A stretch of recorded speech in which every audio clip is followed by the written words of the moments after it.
Bonjour, je suis Rim Slama, enseignant-chercheur à Enalux, département d'ingénieur Pierre Art. Et dans ce cours, nous allons voir les bases de Git.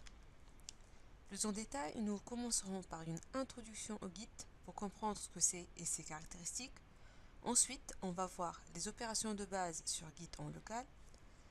On va voir aussi le branchement et comment travailler à plusieurs sur un même projet. Enfin, on va aborder l'interaction entre un répertoire local et un répertoire distant comme GitHub. Commençons par l'introduction. Si un jour vous commencez à travailler sur un nouveau projet, vous allez être amené à créer et à modifier des fichiers. Et couramment, en fonction de l'évolution de ces fichiers-là, vous allez avoir tendance à vouloir les renommer. Souvent, vous allez utiliser des petits noms comme mise à jour 1, mise à jour 2, et lorsque vous faites une correction, correction 1, correction 2, correction finale. Et au bout d'un moment, ça devient vite ingérable. Alors si on rajoute à cela une deuxième ou une troisième personne qui interviennent à la création et à la modification de ce projet, c'est impossible de s'y retrouver. En gros, ce qu'on aimerait toujours savoir, c'est qui a fait la modification, pourquoi il a fait la modification et qu'est-ce qu'il a apporté comme modification. C'est justement Git qui va s'occuper de répondre à toutes ces questions-là. Et Git, c'est quoi? C'est un outil de gestion de versions distribuées. C'est ce qu'on appelle en anglais un Distributed Version Control System, un DVCS. Un DVCS, c'est un système de gestion de versions qui permet d'enregistrer les modifications apportées à un système ou à un ensemble de fichiers au cours du temps. Cela dans le but de pouvoir maintenir et gérer toutes les versions enregistrées. Donc pour résumer, un système de gestion de versions permet de enregistrer différentes versions du projet, de revenir aisément à une version précédente, de comparer les changements au cours du temps et bien plus encore. Alors, dans la littérature, il existe différents types de systèmes de gestion de versions. Il y a le modèle le plus simple, c'est le modèle local. C'est un modèle où les différentes versions du projet sont enregistrées uniquement en local sur votre ordinateur. Ce modèle a beaucoup d'inconvénients, à commencer par le fait qu'il ne permet pas la collaboration entre plusieurs utilisateurs et que si par malheur votre ordinateur tombe en panne ou il est perdu, on va aussi perdre le projet.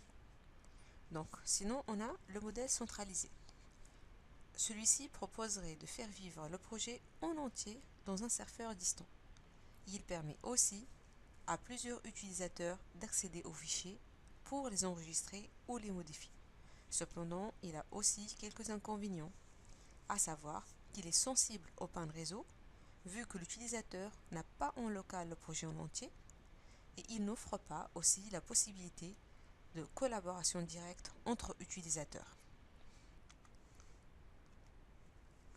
Alors, sinon, on a le modèle distribué, qui vient remédier à tous ces inconvénients.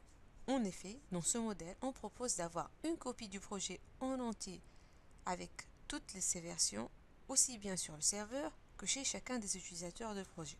Les utilisateurs pourront ainsi naviguer localement entre les versions, mais ils pourront aussi communiquer entre eux sans passer par le serveur.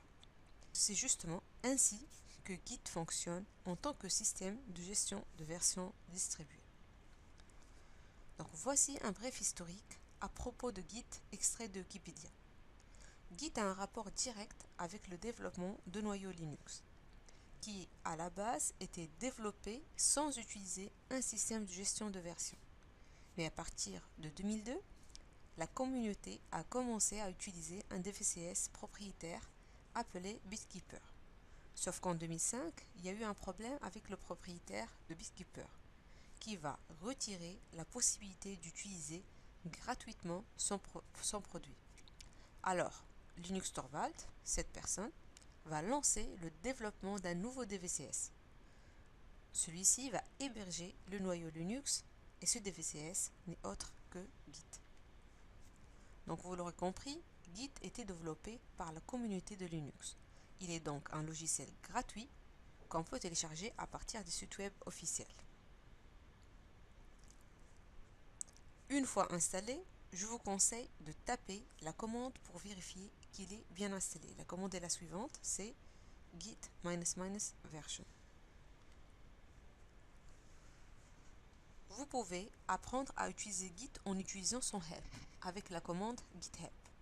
Ou encore, vous avez plein de ressources, livres et tutoriels en ligne pour approfondir votre apprentissage. L'environnement natif de Git, c'est le terminal. Mais il y a aussi la possibilité d'avoir une interface graphique. Celle-ci est très utile pour les débutants, mais aussi pour une meilleure visualisation et une présentation visuelle. Parmi ces interfaces, je vous conseille d'utiliser SourceTree.